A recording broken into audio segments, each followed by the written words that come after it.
Oi, pessoal, tudo bom? Vamos começar agora o webinar. Eu espero que se vocês tiverem algum problema com o áudio, não estiverem escutando direito, podem mandar para a gente por chat ou por e-mail, como vocês preferirem, tá?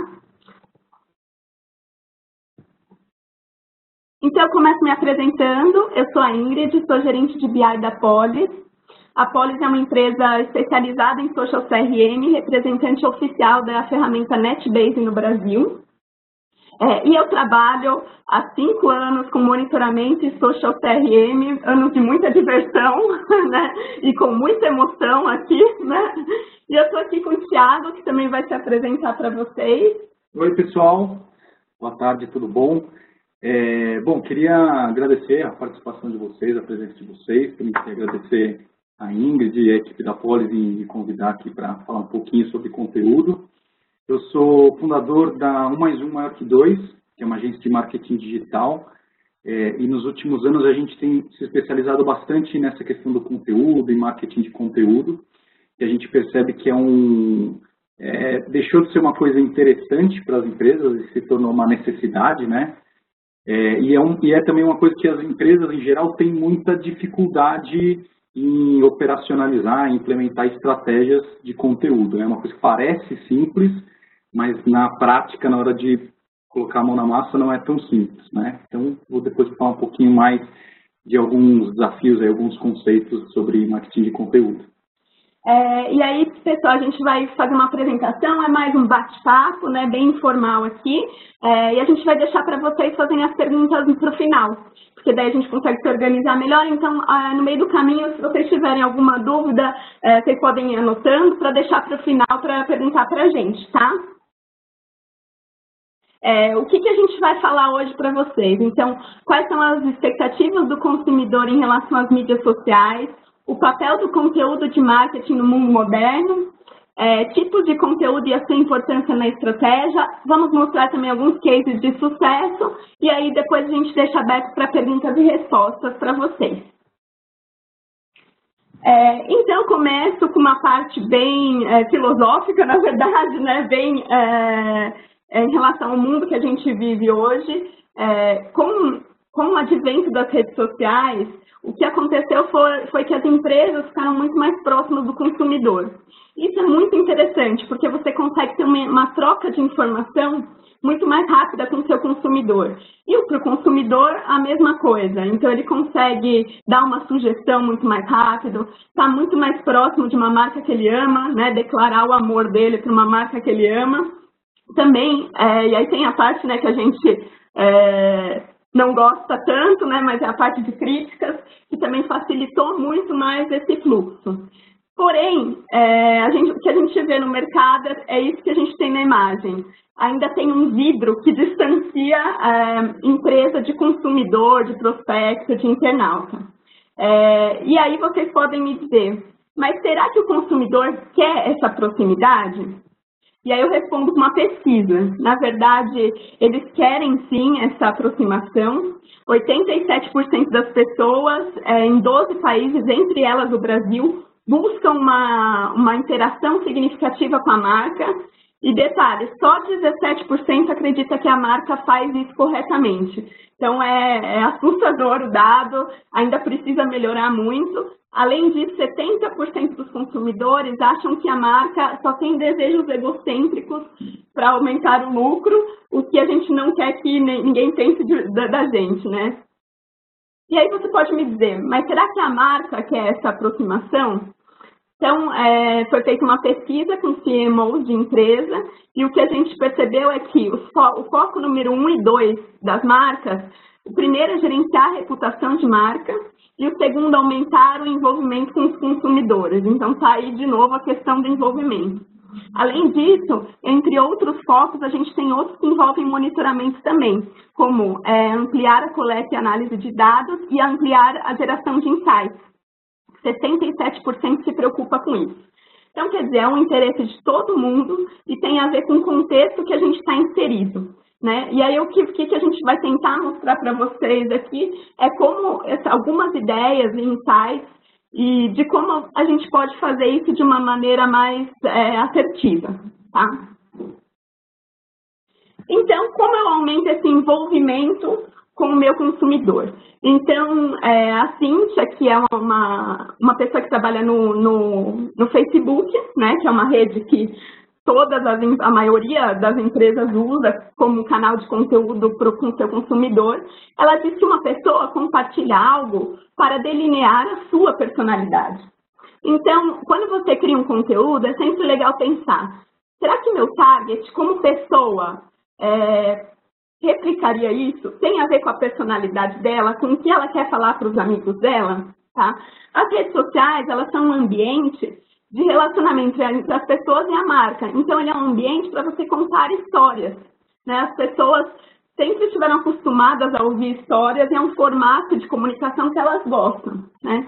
E o monitoramento, ele pode ajudar dando recomendações de conteúdo que gerem esse engajamento positivo, tá? A premissa para você fazer um bom conteúdo é que você escute as pessoas, isso é, comece monitorando, tá?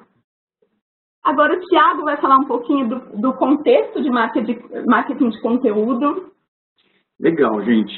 Bom, eu acho importante a gente começar a falar um pouquinho, dar talvez um passo para trás, para a gente entender um pouco alguns conceitos e o básico do marketing de conteúdo, né?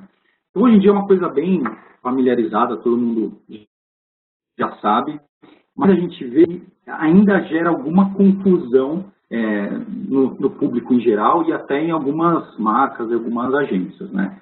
Então, na verdade, o que define o marketing de conteúdo é uma estratégia, né, de marketing que algumas empresas usam, que se baseia em você produzir e distribuir um conteúdo que seja útil, que seja relevante, que seja consistente para o seu usuário, né, com o objetivo que esse usuário, esse público, tome alguma ação que você possa mensurar e que tenha algum resultado palpável para a marca, né? Então, o conteúdo não pode ser só uma coisa bonitinha, uma coisa interessante de se fazer, ela tem que ter alguma função ali na estratégia de marketing, né? E o que diferencia também o marketing de conteúdo de outras formas mais tradicionais de marketing é que esse conteúdo, ele poucas vezes ele tem uma relação direta com o seu produto ou com o seu serviço, né? Então, ao contrário da publicidade tradicional, onde você fala, o meu produto é melhor, é mais rápido, é mais barato, enfim. No marketing de conteúdo, você vai passar informações que não necessariamente têm a ver diretamente, no primeiro momento, com a sua marca, né? Eu trouxe aqui alguns exemplos da história do marketing de conteúdo, né? Então, o primeiro exemplo, esse é um caso bem emblemático, né, que é o Guia Michelin. E foi feito em 1900, a primeira edição, ou seja, 114 anos atrás, né? Então, o guia é um guia de turismo, né, parecido com o nosso guia 4 rodas aqui, um guia de estradas e de pontos turísticos, restaurantes, hotéis, etc., que a Michelin, que é uma fabricante de pneu, lançou inicialmente na França, depois outros países da Europa e depois no mundo inteiro, né? Então, eu acho que, além de ser um dos primeiros exemplos, ele também é bem emblemático, porque a Michelin é uma empresa que fabrica pneus, né? E em vez de ela fazer um guia do pneu, alguma coisa mais óbvia, né, que seria uma publicidade tradicional, ela falou, não, vou falar de turismo, vou falar das estradas, porque, claro, a pessoa que vai pegar uma estrada, vai viajar, ela também vai se preocupar com o pneu, com a manutenção do carro, né? E aí a gente tem, nos anos 80, outros exemplos, principalmente de revista, né? Então a Shell, aqui no Brasil, tinha o Shell Responde, que também era um guia que dava dicas, né, educacionais sobre o motorista, sobre o trânsito, de como você cuidar melhor do seu carro, né? Nos Estados Unidos tem um exemplo da Hasbro, que é a fabricante dos bonequinhos G.I. Joe, que são conhecidos aqui como Comandos em Ação. Eles fizeram uma parceria com a Marvel para produzir o gibi deles. Inclusive, hoje, eles ainda têm muito isso de conteúdo ligado, né? Então, tem o filme dos Transformers, por exemplo. É uma coisa que movimenta muito a indústria de brinquedos lá nos Estados Unidos. Quase todas as companhias aéreas têm a sua revista de bordo, né? Aqui no Brasil, a Varig foi a primeira que lançou em 83. E aí, nesse século, no início aí dos anos 2000, 2007, começaram a ter os blogs corporativos, canais de vídeos corporativos.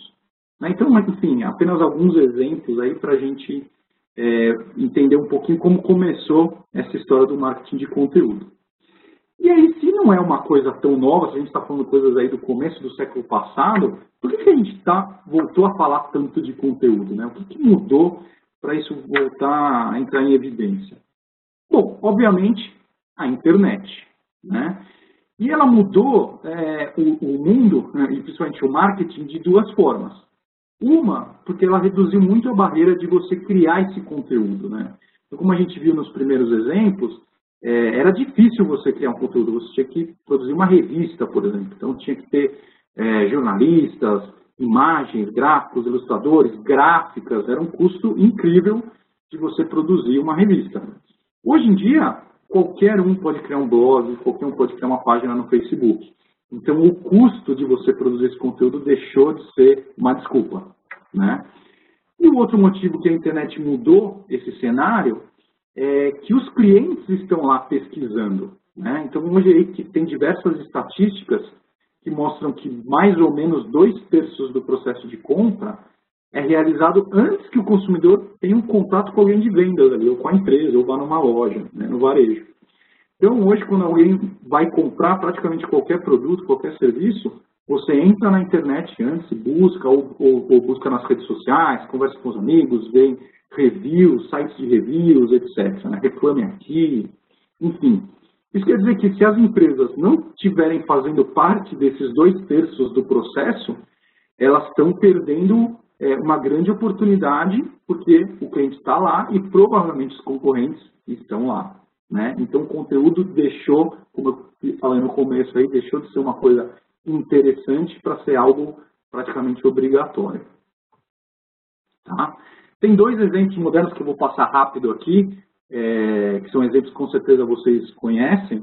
Então, um deles foi a campanha, um vídeo, na verdade, feito pela Adobe, chamado Real Beauty Sketches, que com certeza todos vocês já viram aí no Facebook, na internet, que é aquela campanha onde tem um desenhista, né, fazendo um retrato falado, e ele pede, sem olhar para a pessoa, ele pede para uma mulher se descrever, e ele faz um desenho com base nessa descrição, e depois ele pede para uma amiga dessa pessoa que está sendo desenhada descrever essa amiga, e aí o desenho é muito mais bonito do que quando a pessoa se descreveu. Né? Então, em nenhum momento eles falam de Adobe, falam do produto, é totalmente sutil, né, mas teve um resultado incrível.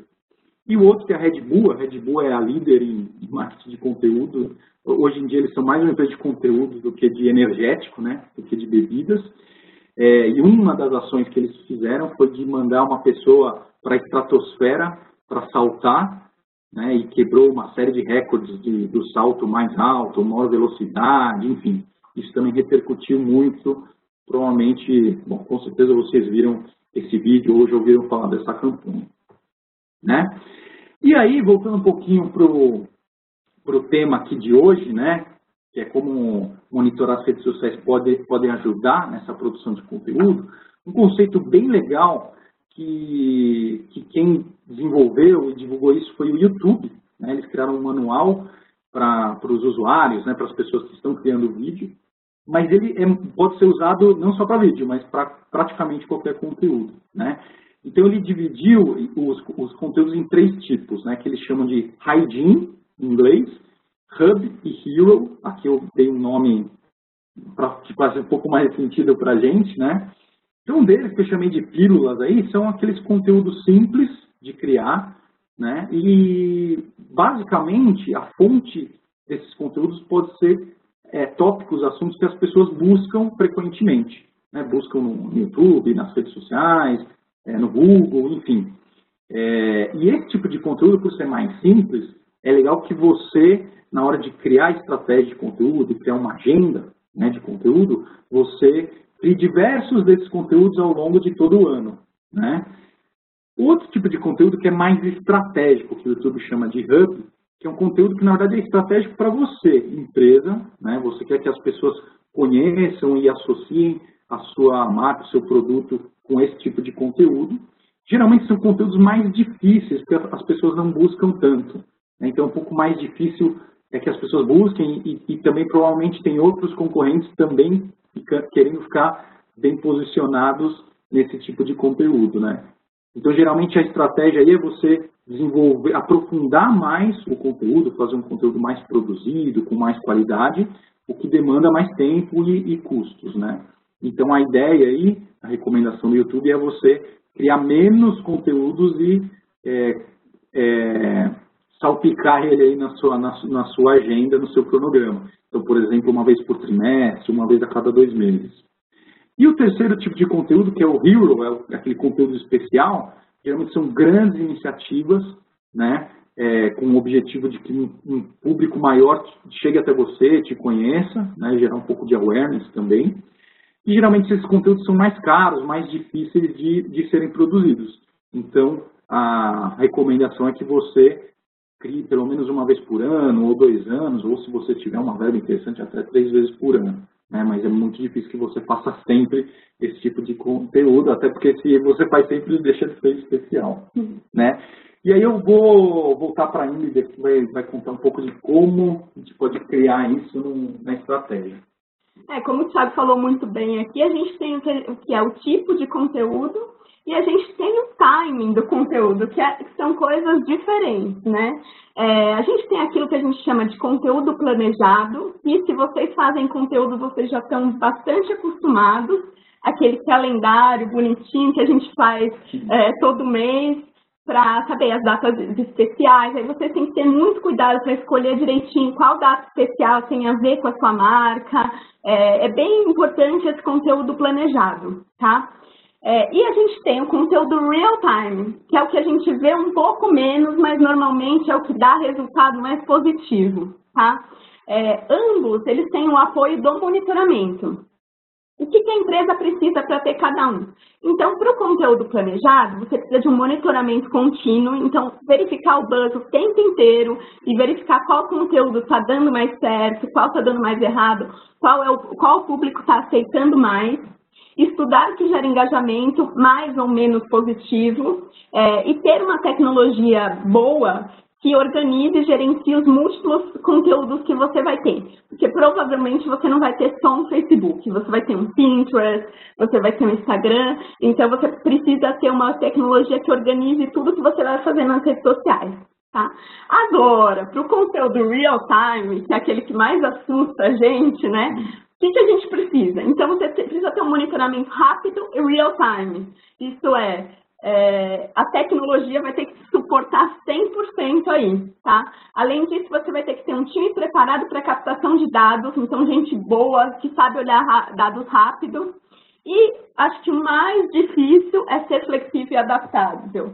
Essa é uma questão que as empresas ainda têm um pouco de dificuldade, porque muitas delas se apoiam em decisões maiores, mas é muito importante para o real time que algumas outras pessoas também tenham autonomia de fazer conteúdo mais rápido e mais flexível. Tá? Então, aqui a gente já entra um pouquinho na mão na massa, né? Aqui a gente tem um exemplo de um monitoramento feito dentro de um site chamado Baby Center. Nem todos aqui que estão ouvindo devem conhecer, mas eu tenho certeza que as mães e até alguns pais devem conhecer. Né? É um site cheio de informação sobre maternidade, tá? Então tem informação desde pessoas que estão tentando engravidar, a gente vê aqui atrás, né, tentantes, até pessoas que já têm filhos mais velhos. Você faz um cadastro e você vai recebendo atualizações mensais, semanais sobre a sua gravidez, seu filho. E é um ambiente que as mulheres conversam muito, principalmente nos fóruns. E principalmente aquelas mães de primeira viagem que perguntam para as mães que já tiveram outros filhos algumas dúvidas, né, básicas de como ser mãe. Né? Então, o que a gente fez aqui? A gente pegou todo o conteúdo das mulheres que falam lá e verificou quais os assuntos mais falados, criando cluster de tópicos. Nesse caso, é o site dos Estados Unidos que a gente pegou. Se você vê essas siglas, DHLO, são siglas para designar palavras. Então, DH é Dear Husband, né? Então, quer dizer, essas siglas, elas falam com siglas das mulheres. Então, isso é muito interessante para uma marca que tem esse target como foco, saber, porque ela vai ter que falar de uma maneira similar a essas mães e entender o que elas estão falando. Isso já é muito interessante por si só, né? Essa maneira peculiar de se falar. Mas o que eu vou falar ainda é em relação aos desejos. O que essas mulheres desejam? Então, aqui eu vou focar nessa parte que está water, né? O que elas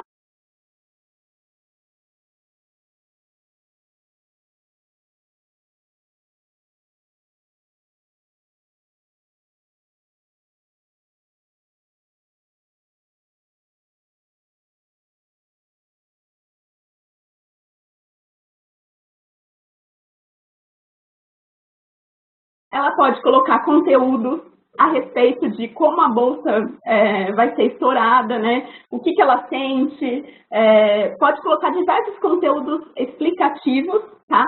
E aí a gente pode usar o que o Thiago falou, né? Aqueles 3 formatos, ou um formato mais aprofundado, que vem um especialista falar, ou uma coisa muito mais simples, que pode ser fotos, site, alguma matéria no site. Então, você pode trabalhar diversos conteúdos sobre os desejos do seu target, tá?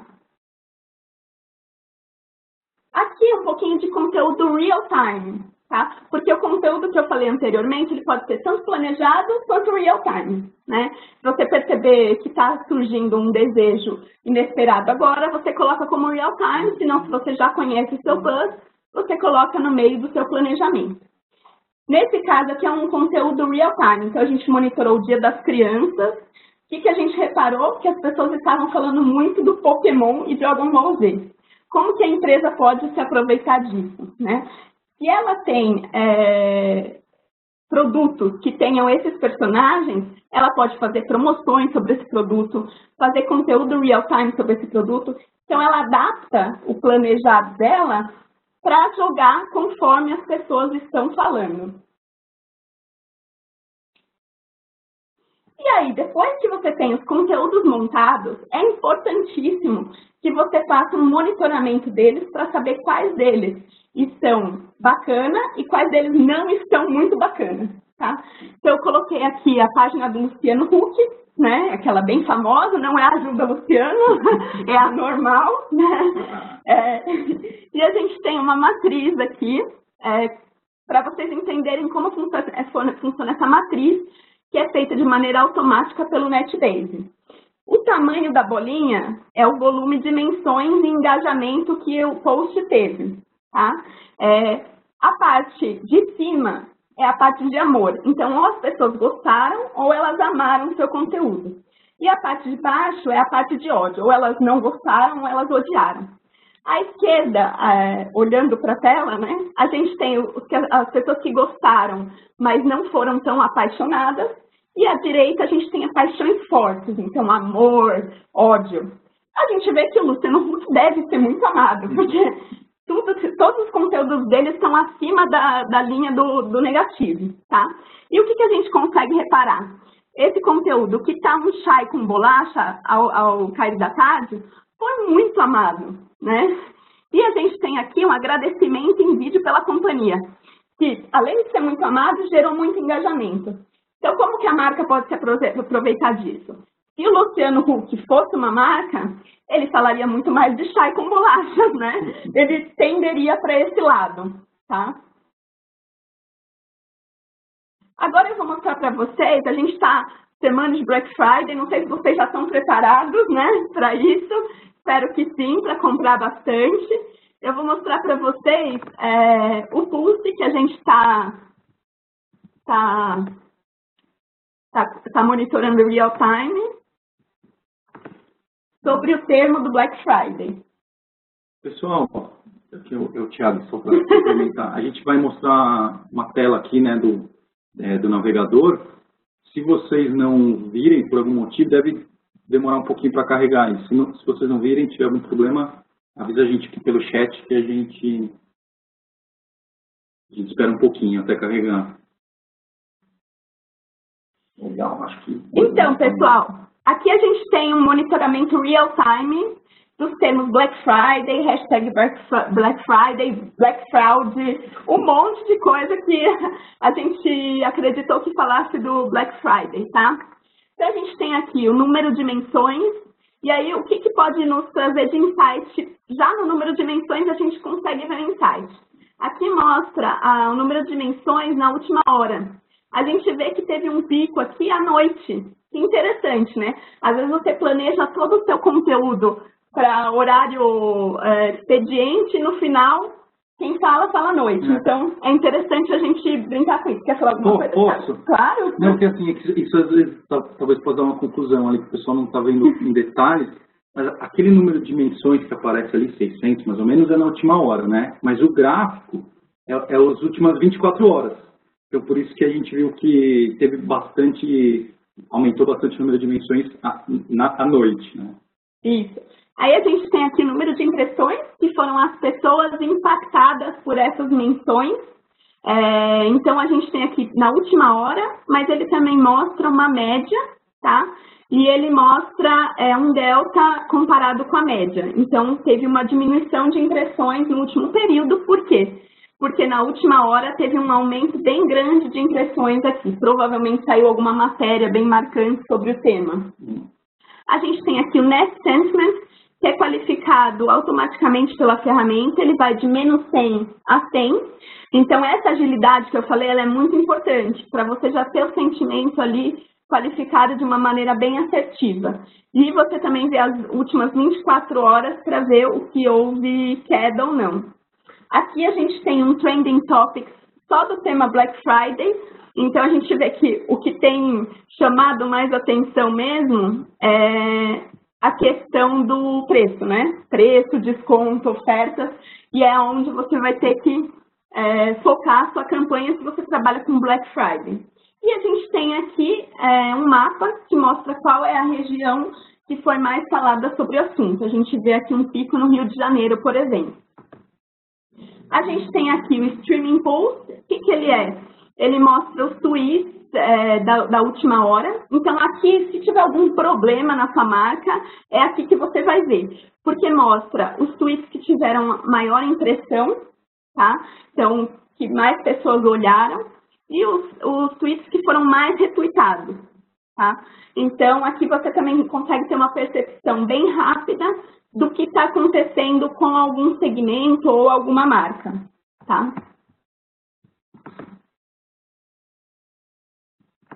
Então, vou voltar aqui para a apresentação.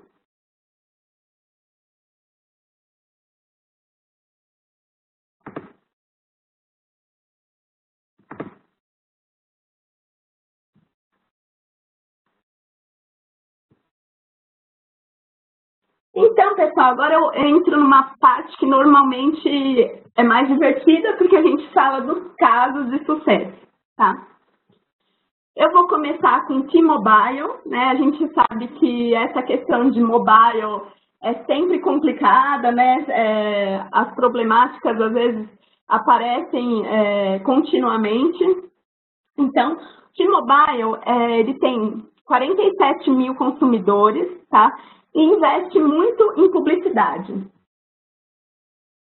O buzz sobre a categoria em si, não só sobre T-Mobile, mas tudo que envolve a categoria em si, tecnologia e tudo mais, o buzz é muito alto, tá? E eles trabalham com algo que é extremamente necessário, porque a questão é, eu não vivo sem meu celular, né? Como uma parte do corpo da pessoa que está faltando ali, né? Então, assim, no social, eles vão ter que fazer certo, eles vão ter que fazer funcionar, tá? E eles fizeram uma reciclagem no conteúdo deles bastante focada em tendências. Então, o que eles faziam? Eles identificavam os problemas dos clientes e também os trending topics do target dele.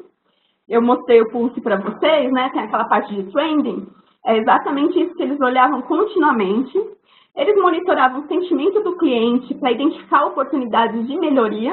Então, a parte negativa, eles realmente escutavam e trabalhavam internamente para melhorar, tá? E compreender o cenário competitivo e usar a inteligência para guiar as ações da empresa. E aí, eu gosto desse case porque ele mostra realmente o que a gente chama de ROI, né? Que são resultados reais, tá? Então, a gente teve aqui, é um exemplo de gráfico das hashtags que eles olhavam continuamente para saber quais assuntos eram trending e usar eles no formato de conteúdo. E aqui você repara que eles diminuíram, esse cinzinho é o número de posts. Eles diminuíram o número de posts, mas aumentou o sentimento positivo. Então, aquilo, você não precisa exagerar, né, no seu conteúdo, mas o conteúdo que você fizer vai ter que ser bom para atrair as pessoas. E aí, sem mudar ninguém da equipe, não teve crescimento na equipe, mas houve um crescimento de 800% na base de fã, um aumento de 6% no tráfego de loja, que esse caso aí é o ROI, né, porque isso reverte em venda, a diminuição de 45% no volume de chamadas, então quer dizer, economia também, e no lançamento que eles fizeram teve um pico de 900%. Bem interessante os resultados da T-Mobile. Aqui o Thiago vai falar um pouquinho de case nacional. Esse case é bem bacana, que eu acho que ele mostra um pouquinho como que é importante esse monitoramento na estratégia, né, de conteúdo.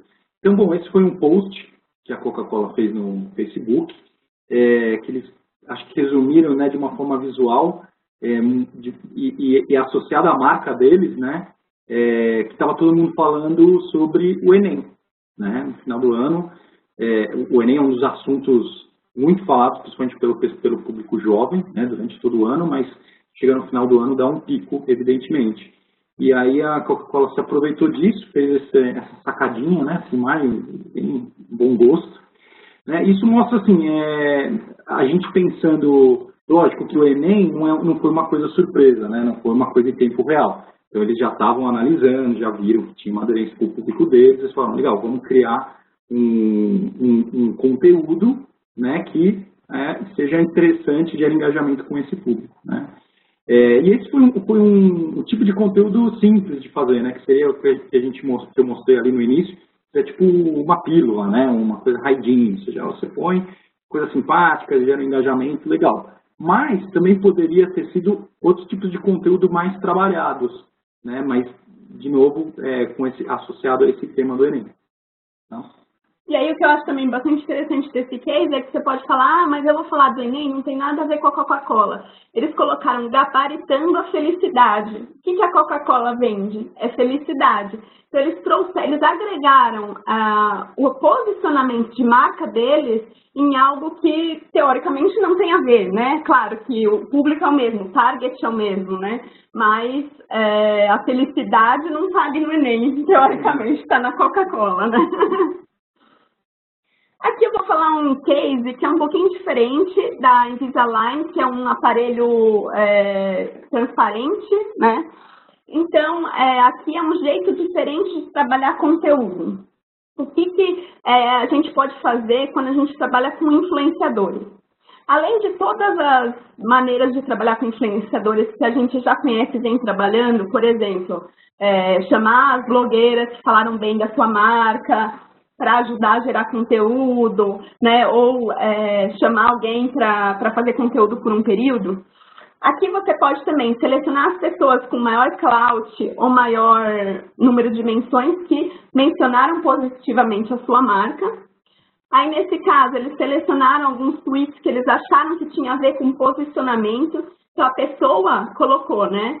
Can't wait to get my Invisalign, né? Então, se isso tiver a ver com o conceito da marca, eles podem escolher esse tweet para usar de conteúdo, tá?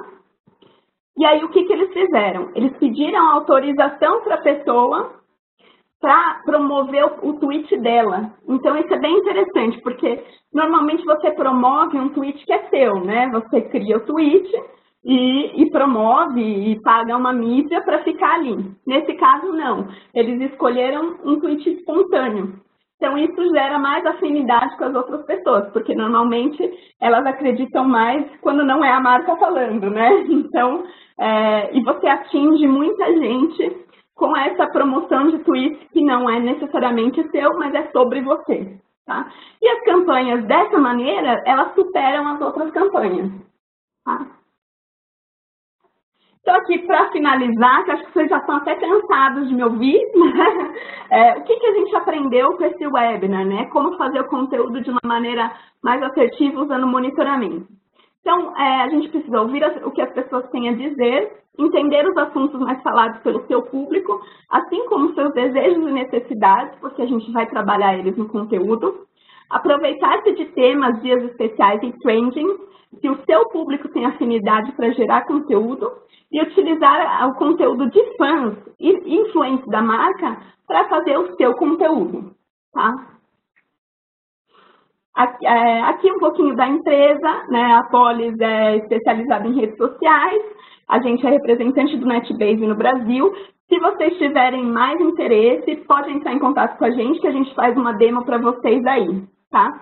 Agora a gente abre para perguntas também, então vocês podem mandar as perguntas por aqui pelo chat. Se tiver algum problema, avise para a gente, tá?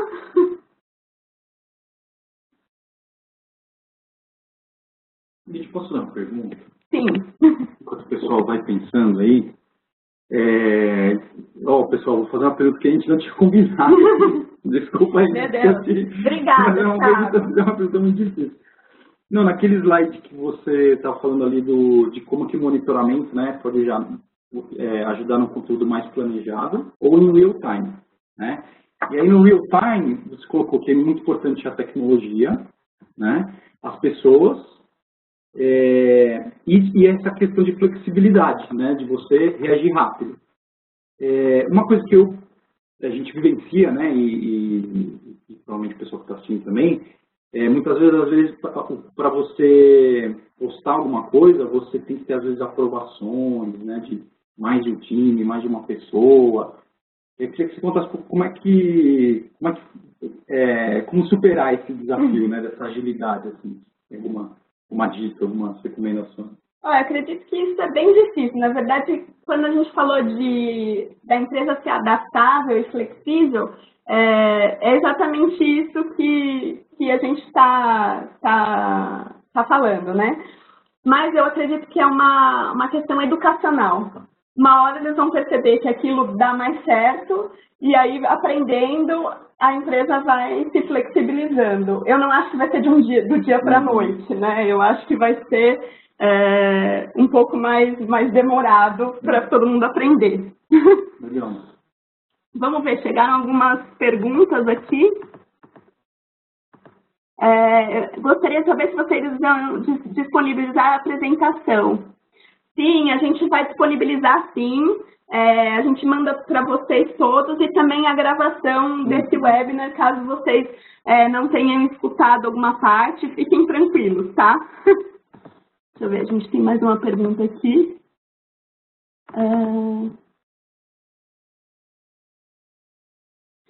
Se a gente tem muita dificuldade de alinhar conteúdos de oportunidades com o cliente. Eu vou falar como monitoramento, tá? E o Thiago pode falar como pessoa que já faz conteúdo há um bom tempo. Para mim que faço monitoramento, é muito difícil o cliente aceitar alguns insights. Então, acredito que é muito essa questão educacional que a gente falou. Ir devagarzinho, né, com doses homeopáticas, fazendo uma coisa um pouquinho arriscada no começo, aí dá certo, aí você se arrisca um pouquinho mais, né, até ele se sentir mais confortável com esses riscos. Acredito que seja um pouco assim, tá? Não sei se o Thiago quer algo a complementar. Não, perfeito. A gente vê que assim, depende muito da empresa, né, da cultura da empresa. Então, tem vários tipos. Algumas são mais flexíveis, né, entendem, não, vamos fazer, legal, bacana. E outras que já são um pouco mais conservadoras, não, peraí, deixa eu aprovar, deixa eu ver com fulano, e às vezes acaba perdendo a oportunidade, né. O que eu acho que é interessante, além disso de ir pegando a confiança, né, às vezes você já fazer uma baita oportunidade que o cliente nunca fez, ele se assusta, né. Sim. Enquanto que, então, uma coisa interessante é você pensar nos tipos, né. Então, por exemplo, se acontecer alguma coisa assim nessa linha, a gente responde isso, isso e isso, a gente aproveita o conteúdo nessa linha. Você já deixa meio pré-combinado, não exatamente porque isso depende do momento ali, né? Mas mais ou menos um template, vamos dizer assim, né? Agora, tem uns que realmente é difícil, né? E acho que a dica que a Ingrid deu de fazer aos poucos é uma boa. Aí aqui tem alguém perguntando também se os cases que a gente apresentou utilizam o NetBase, né? São clientes nossos. Alguns utilizam o NetBase nos Estados Unidos, no caso da Coca-Cola utiliza aqui, então é um pouco mesclado. O caso do Baby Center é hipotético, né? Um canal que você pode fazer um monitoramento, pode ser o Baby Center, mas pode ser o eFamily.net, que eu sei que aqui também é famoso, ou Adrenaline. Então, alguns cases são como vocês podem usar, mas não foram utilizados na prática, e outros foram utilizados na prática. Aí a gente tem mais uma pergunta aqui, a última, tá, pessoal? Vocês fazem monitoreio focado em real time, gerando relatórios, alertas com sugestões de conteúdo aderentes à marca?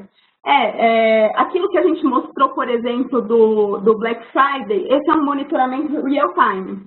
Então, a ferramenta está preparada para fazer esse tipo de monitoramento real time. E aí, claro, né, nesse tipo de monitoramento você consegue tirar os insights que você precisa e gerar o conteúdo como você deseja para a sua empresa. Tá? Acho que é isso, né, pessoal? Agora a gente vai disponibilizar o conteúdo para vocês. Estamos aguardando o contato de vocês também. Se sobrou alguma pergunta que não deu tempo de responder, pode mandar por e-mail que a gente responde, tá bom? Obrigada, pessoal. Tchau, tchau. Obrigada.